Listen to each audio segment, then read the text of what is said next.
The transport docked with a hard clank, and Sarah Voss walked out carrying 1B-AG, an O ceremony. No escort, just a worn duffel over her shoulder and boots that had seen too many hard floors. She stepped onto the unyielding reach and stopped just past the airlock door to read the corridor signs. Around her, the ship breathed. The low hum of engines, the smell of recycled air and metal, the sound of a crew that hadn't noticed her yet.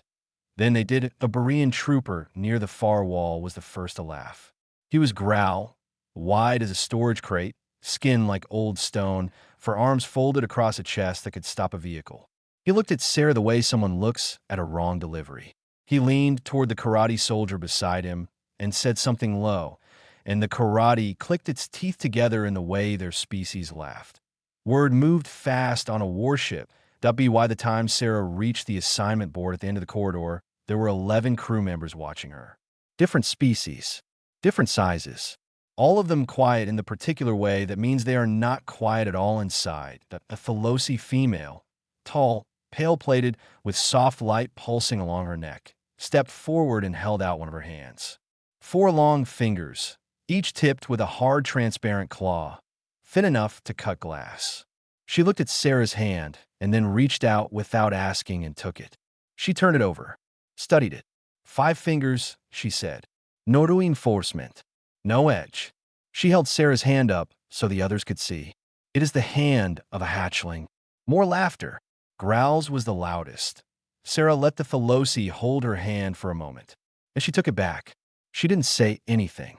She looked at the board, found her bunk assignment, and picked up her bag. Commander Dravak was waiting outside the assignment room. He was karate, old, scarred along his upper jaw, 2 of his 4 arms slightly thicker than the others from years of carrying weight. He looked at Sarah the way officers look at problems they did not ask for. Voss, he said. Sir, you are the first human assigned to combat posting on this ship.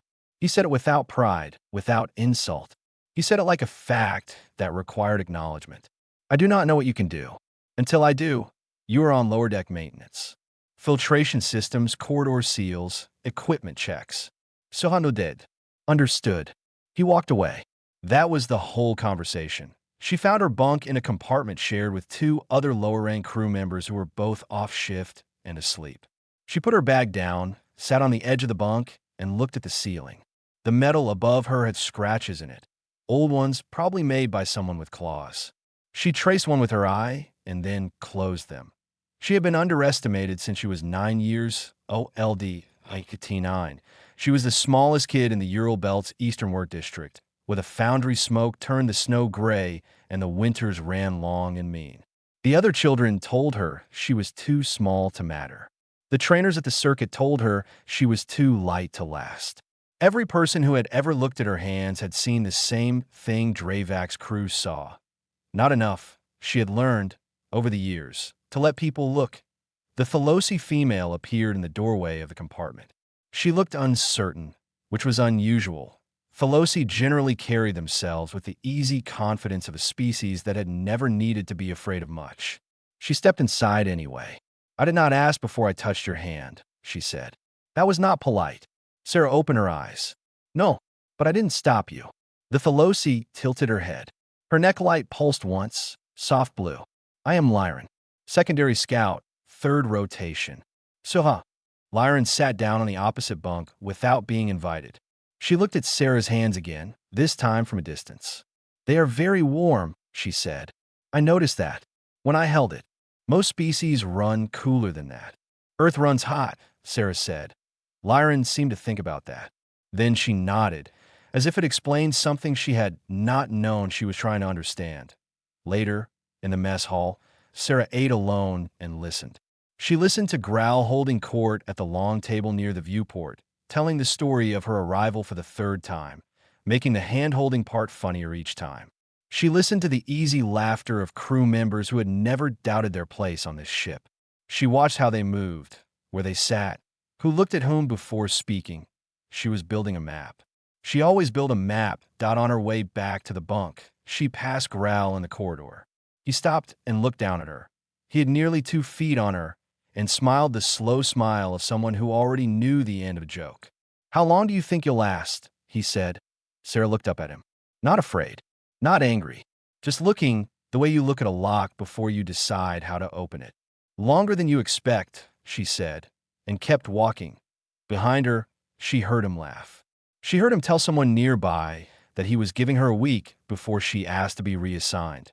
Sarah didn't smile, but she filed it away, the way she filed everything, carefully without waste for later. 3 days into her maintenance rotation, Sarah fixed a filtration seal that two Berean engineers had been arguing about for a week. She did not announce it. She read the pressure logs, found a secondary fault point behind the primary one everyone had been staring at, and replaced the corroded bracket with a spare she found in a storage bin marked miscellaneous. The system stopped rattling. She wrote it up in the log under her bunk number and moved on to the next corridor. The ship did not stop for small victories that on the 4th day. She heard the combat ring that IT was on the 2nd level, an open floor space with impact-resistant walls and a crew that treated it like a temple. She heard it before she saw it. The crack of bodies hitting walls, the sharp calls of onlookers, the rhythm of a fight that was going exactly the way both sides expected. She came to the doorway on her lunch break and stood at the edge. Growl was in the ring. He moved well for something his size. His 4 arms made him a problem in ways that a 2-armed fighter had to think carefully about.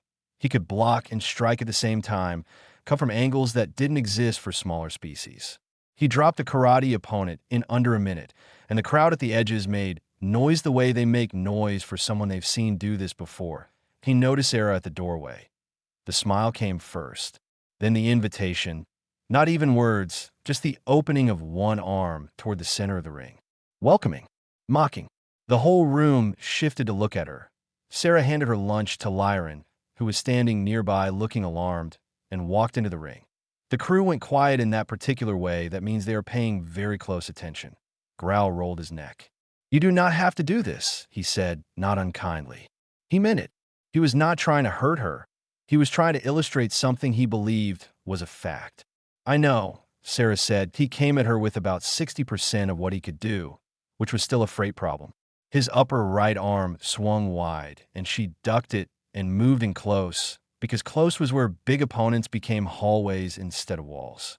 His lower left arm came up fast and caught her across the ribs, and she left the floor for a moment and came back down hard. The crowd noise changed pitch. She got up. Growl looked surprised. Not much, just a flicker. He came again, more serious this time. She took another hit, her back against the wall, and the air went out of her in a short burst. She did not make a sound. She pushed off the wall and moved back to center and kept her eyes on his lower left shoulder, the place where the nerve cluster sat just under the outer plate, slightly exposed when he extended that arm for a strike. She waited for the extension that IT came. She stepped inside it and drove 2 fingers into the cluster with everything she had. Not a strike for damage, a strike for interruption. His lower left arm went slack. He pulled back.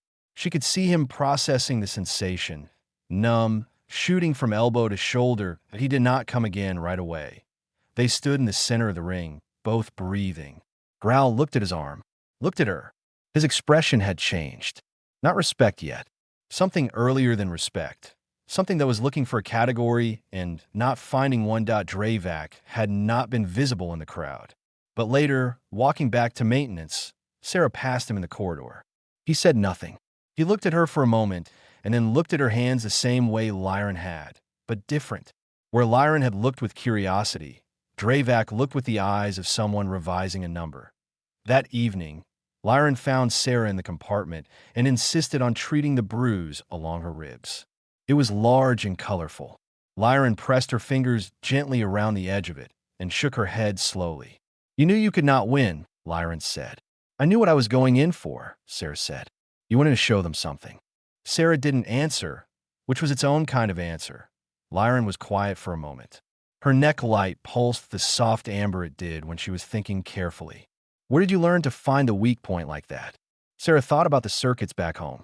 The underground rooms that smelled like machine oil and old blood, where the only rule was that you got up until you didn't.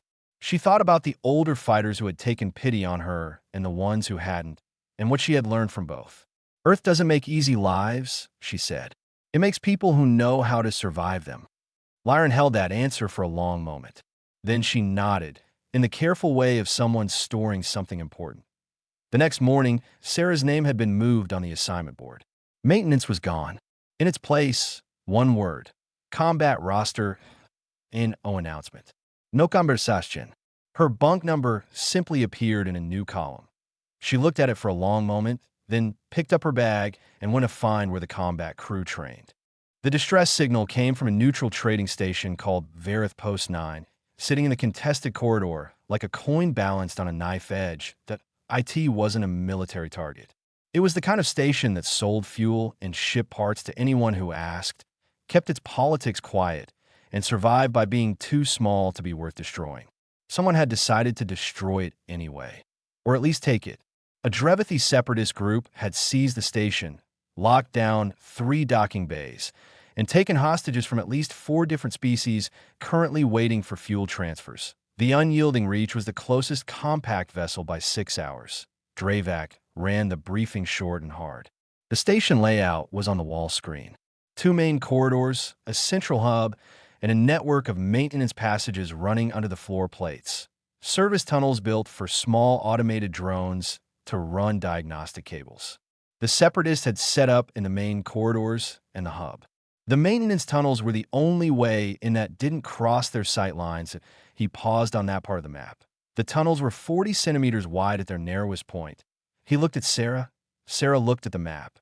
I need someone who can move through there, disable the communication relay in Section 4, and reach the hostage bay before we breach from the main door, Dravac said. He was not asking. He was presenting a situation that had one answer and waiting for the answer to speak. How many hostages in the bay? Sarah said. 11 confirmed. Possibly more. Guards on the bay door. 2, based on a partial scan. Sarah nodded once. I'll need the station schematic on a wrist pad, a short blade, and 2 sedative injectors. Dravac gave her all 3 that the team inserted through docking bay 3 on the station's far side, while Sarah slipped into the maintenance access point alone. The tunnel was dark, narrow, and smelled like burned wire. She moved on her elbows and knees, the way she had moved through collapsed building exercises back in basic, and pushed the wrist pad's dim light ahead of her just far enough to read the junction markers. Sound carried strangely in the tunnels. She could hear boots on the floor above, heavy, irregular, the pattern of people who are tense and waiting for something to happen. She matched her movement to the gaps between their footsteps. At T Junction 6, she heard voices. 2 guards speaking in Drevithi just above a floor grate. She looked up through the grate slots. Saw boots. Waited. They moved away. She kept going. The communication relay was a gray box bolted to the wall inside a junction room, just large enough for her to stand in. She pulled the access panel, found a power feed, and pulled it cleanly. No spark, no alarm. She had cut the secondary buffer first, the way the schematic showed. The station's internal comms went dark. From here, the schematic showed 30 meters to the hostage bay's maintenance access point. She made it in 4 minutes. The grate came off in her hands with a quarter turn of each bolt. She came up slow, in the corner of the bay, behind a row of empty cargo shelving. She heard crying, soft, scared, the kind that has been going on a while. She heard breathing that wasn't crying. She heard a guard shifting weight near the door. She took one long breath, then moved. The first guard went down before he understood what was happening. Sedative injector to the neck, clean and fast. The second turned at the sound, and she was already inside his reach, where his longer arms were a problem for him and not for her. The second injector found the gap between his helmet collar and his jaw. He dropped. She stood in the middle of the hostage bay and looked at 11 faces staring at her. Most of them were adult. For Thalosi merchants, 3 karate dock workers, 2 Berean traders, and 1 small Thalosi child, maybe 4 years old, who had been sitting behind a crate with her hands over her ears and her light completely dark the way Thalosi go when they're shut down with fear. Sarah crouched down in front of her. The child looked up. She looked at Sarah the way children look when they are deciding if something is safe. Then she reached out and grabbed Sarah's hand with both of hers and held it. Her neck light came back on. Faint, but there. Sarah did not smile because this was not the time for smiling. But she held the child's hand and said, very quietly. Come on. Time to go. She got all 11 out through the maintenance tunnel. It was slow, and it required carrying 2 of the adults in sequence, and it took longer than Dravak's breach timeline. The breach team hit the main corridors and found the Separatists already confused and scrambling from losing communications. The operation closed in 19 minutes. In the debrief, a karate officer looked at the report Dravak had filed on Sarah's portion of the mission. The officer looked up and said, "What classification do we file this under?" Dravak was quiet for a moment. He had been in the compact military for 22 years. He had a word for most things. "I don't have a word for it in our language," he said. "File it under human." The officer typed that in without comment. Across the room, Sarah was rebandaging her left elbow where the tunnel had taken skin. She didn't hear what Dravak said, but Lyran did, and Lyran's neck light pulsed bright gold for just a moment before she looked away. 2 days after Vareth Post 9, the ship had a quiet stretch in alert cycles. No drill scheduled. The unyielding Reach ran slow patrol through open space, and the crew settled into the particular stillness of soldiers between things. Some slept, some trained, some found corners of the ship where they could exist without being a soldier for a few hours. Sarah was eating in the mess hall when Growl sat down across from her. He did not apologize. His species did not do that. Apology among Bereans was considered a confession that you had done something with intent to harm, which was a serious accusation to make about yourself. What he did instead was sit down, set his tray next to hers, and eat in silence for a while. Then he held out his lower left arm. "Still not full strength," he said. 2 days. Sarah looked at the arm. She set down her fork and reached across and touched the outer plate near the cluster point. Gently, not testing, just locating. "The numbness should clear by tomorrow," she said. "There's no structural damage. I didn't hit it hard enough for that." Growl looked at her fingers on his arm. "How did you know where it was?" "I read the Berean anatomical files in the ship's medical library," she said. "The day I arrived." He was quiet for a moment. Then he said, "You read them before the fight." "I read everyone's," Sarah said. She picked up her fork again. Growl stayed at the table. He didn't say anything else, but he finished his meal there, and when he left he gave her a short nod, the kind that, among Bereans, meant something she did not yet have a language for. She filed it away. Lyran found her later in the observation corridor, a long stretch of outer hull where a reinforced window ran for 20 meters, showing the dark outside. Lyran liked it there. She said the open space helped her think. They sat on the floor with their backs against the wall and watched the stars not moving. "Tell me about Earth," Lyran said. Sarah thought about it. "Which part?" "The part that made you." Sarah looked out at the dark.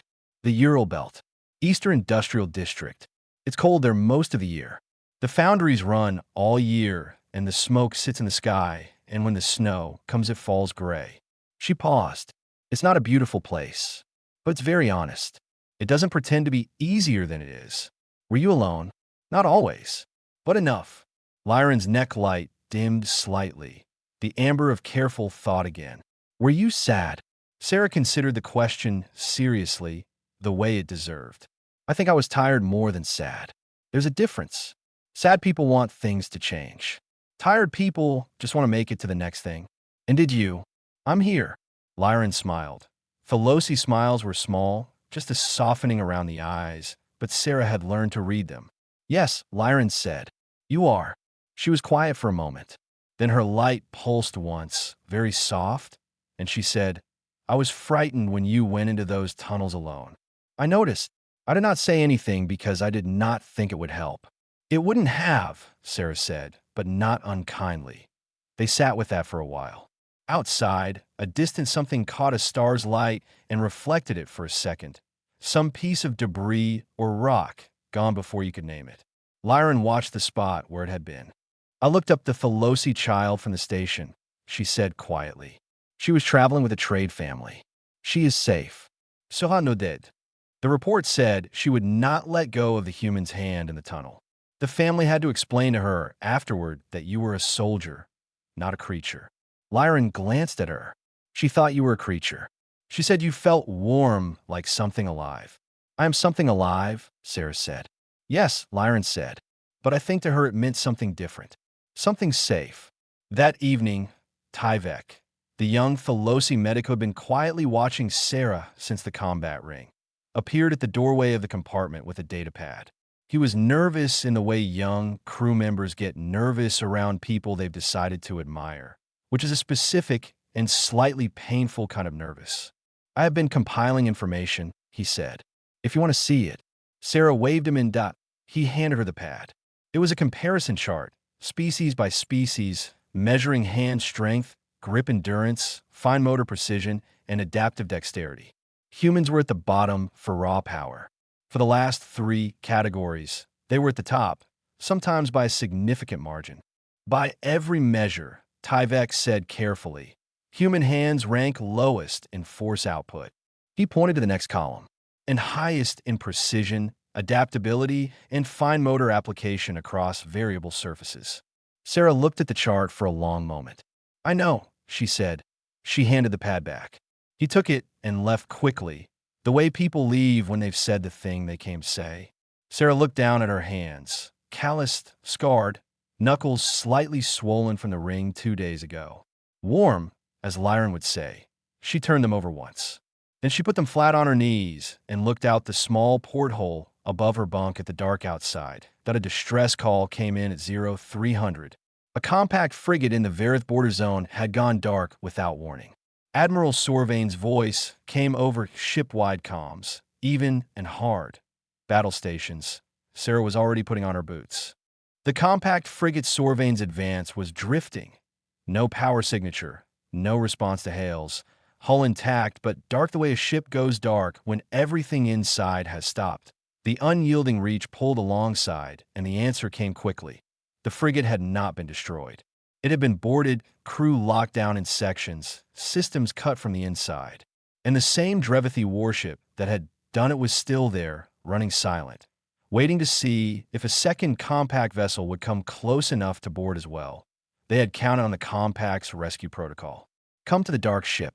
Come close. Give us Tude. What they had not counted on was Sorvain. She did not come close. She came alongside the warship instead and opened fire at a range that left no room for games. And when the Drevithi warship tried to bring its boarding parties back, the bay doors were already closed by fire. But 12 boarders were already on the unyielding reach before the engagement began.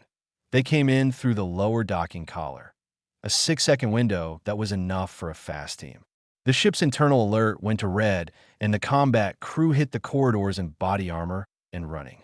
Sarah pulled her helmet on at a sprint and followed the team down to level 3, where the boarders were pushing forward through a narrow junction corridor toward the main systems. HFY was a bad corridor to fight in. The Drevithi shock troops were wide, armored in layered plate, and built for breaching. They moved in a low wedge formation that was hard to stop when the corridor gave them room. The compact crew pushed back hard, but 3 troopers were down in the first 2 minutes, and the line was buckling near Junction 7. That was where Dravak was. He had taken position at the junction to anchor the line, which made sense. He was the heaviest thing on that deck, and he read corridors well. But when the Drevithi wedge collapsed the section wall on their left side, it dropped 2 heavy ceiling panels across the corridor behind him, cutting him off from the rest of the team. For arms and 200 kilos of karate commander pinned between rubble and a closing enemy point, 2 Drevithi soldiers moved on him fast. Sarah was 15 meters back and she was already going. She went through the gap between the fallen panels before it finished settling. 40 centimeters of space, and she fit through it the way she fit through tunnels. She came out the other side behind the 2 soldiers. What followed was not clean. It was the close, grinding, vicious work that happens in tight spaces where there is no room for technique. Only pressure, position, and refusal to stop. She hit the nerve cluster on the first one's upper shoulder with an elbow that she felt all the way to her own jaw, and when the second one turned, she was already inside his guard and staying there, working the soft points she had memorized from anatomical files she had read, because she read everyone's files. She took a hit to the side of the head that made the corridor go briefly sideways. She took another across her lower back that dropped her to one knee. She got back up. The second soldier hesitated for just a moment. Not long, maybe 2 seconds. But the hesitation was there. It was in his eyes, in the way he pulled back slightly before coming again. Something in her persistence registered as wrong. Not fearsome by his measure, not large, not armored heavily, not built for any of this. And yet, she finished the second one with a strike combination to the jaw point and inner elbow cluster that left him on the floor, and she stood there in the corridor with her hands split open and bleeding, knuckles lit red from hitting armored plate, breathing in short, hard bursts. The rest of the boarding party fell back 2 minutes later. The main team pushed through, and the junction cleared. The alert level dropped from red to amber and stayed there. Sarah stood in the corridor and looked at her hands. Dravak came up beside her. He was bleeding from a long cut above his secondary eye, and his upper right arm was hanging at an angle that suggested at least a partial dislocation. He looked at her.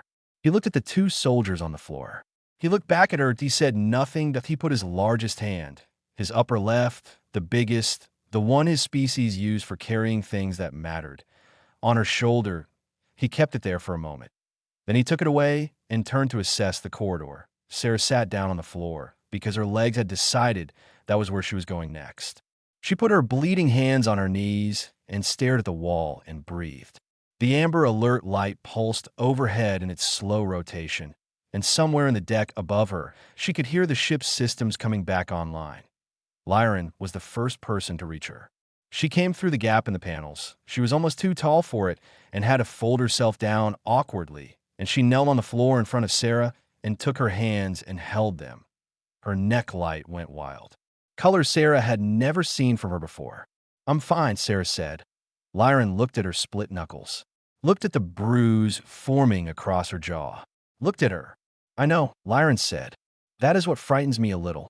The medical bay of the unyielding Reach was not designed for long stays. That IT was functional and clean and efficient, the way everything on a warship had to be, but it was not comfortable. The bunks were hard, and the light was bright, and there was always noise from the corridor outside. Sarah had been in it before, briefly. This time she stayed for 2 days, and on the second day, Admiral Sorvain came to see her. Sorvain was not a large karate for her species. She was precise in the way that people who have been in command for a long time become precise. Each movement decided, nothing wasted. She stood at the foot of Sarah's bunk and looked at her with the long, measuring gaze of someone who had been watching from a distance and had finally come close. She held a data pad. "Dravak's after-action report," she said. She read one section aloud in the flat, careful way that meant she wanted every word to land. It was the most praise the old commander had ever put in a written document. Sarah listened and said nothing. Sorvain set the pad down. "I want to tell you something," she said. "I authorized your posting to this ship. I read the files from the underground circuits in the Ural Belt before I did it. Not because I was looking for a soldier." She paused. "Because I was looking for a survivor. Earth does not produce warriors, Voss. It produces people who refuse to lose. That is rarer than anything else I know how to find." Sarah looked at her. "How many Earth files did you read?" "All of them," Sorvain said. She picked up her pad and left. Sarah sat with that for a while. On the afternoon of the second day, Growl came. He did not knock. Bereans did not knock, because announcing arrival was considered unnecessary for anyone with functioning senses. He sat in the chair beside her bunk, which was too small for him, and did not comment on that. He held out his lower left arm. "Full strength," he said. "This morning." "Good," Sarah said. He was quiet for a moment. He turned his arm over and looked at the outer plate near the cluster point. "Among my people," he said, "there is a tradition.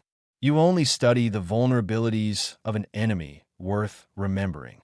If you know where something breaks, it means you looked carefully at it." He looked at her. "You looked carefully at me," he said, "before we ever fought." "Sera nodded." "I consider that a respect," he said. He stood up because the chair was genuinely uncomfortable and walked out without another word. Sarah watched him go. She thought that was probably the most complex apology she would ever receive, and also somehow one of the most sincere. Lyran came last, in the evening, after the bay had quieted. She brought food from the mess that was not on the approved medical menu, and said nothing about it.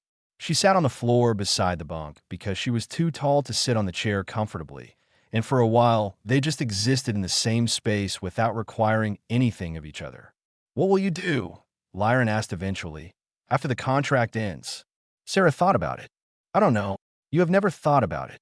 I've never thought that far ahead." In the circuits, thinking ahead meant planning for something that might not happen. You learn to focus on the next thing, then the next. She paused. "I've been doing that for a long time." Lyra nodded slowly. Her neck light moved through soft colors. "That is very human," she said. Tyvek said that too. He looked it up. Humans have a remarkable capacity for near-term focus under long-term stress. He looked that up, Sarah said. "He has a file now," Lyran said. "He is calling it Voss Notes." Sarah looked. It was a real laugh, short and quiet, but real. The first one she had given the ship since she arrived. Lyran looked at her with open pleasure when she did it, and her light went briefly, brilliantly gold. They were quiet again after that. Somewhere in the ship, systems hummed. Somewhere far outside, the Varith corridor continued its old arguments between old factions. The universe went on being large and difficult and mostly indifferent. Sarah was cleared for duty the next morning. She walked back through the ship to her compartment, and on the way she passed Dravak in the command corridor. He gave her the short nod that, among karate, meant something she had not known 3 weeks ago, but understood now. She gave it back. He kept walking. She stopped at the long observation window, the one she and Lyran had sat below, the 20-meter stretch of outer hull with the stars on the other side. She stood there alone and put her hands against the glass. They were healing. The splits were closing. The bruises had moved through their colors from red to deep purple to the fading yellow-green of something almost done. They were still warm because her hands were always warm. She looked at them against the cold glass and thought about the Ural belt. The gray snow, the foundry smoke, the circuits, all the things that had shaped her hands into what they were. Not claws, not plating, not any of the things the galaxy had decided were worth having. Just hands. Warm, calloused, precise. Capable of carrying people out of dark places. She had never needed anyone to believe in them. She had always known what they were for.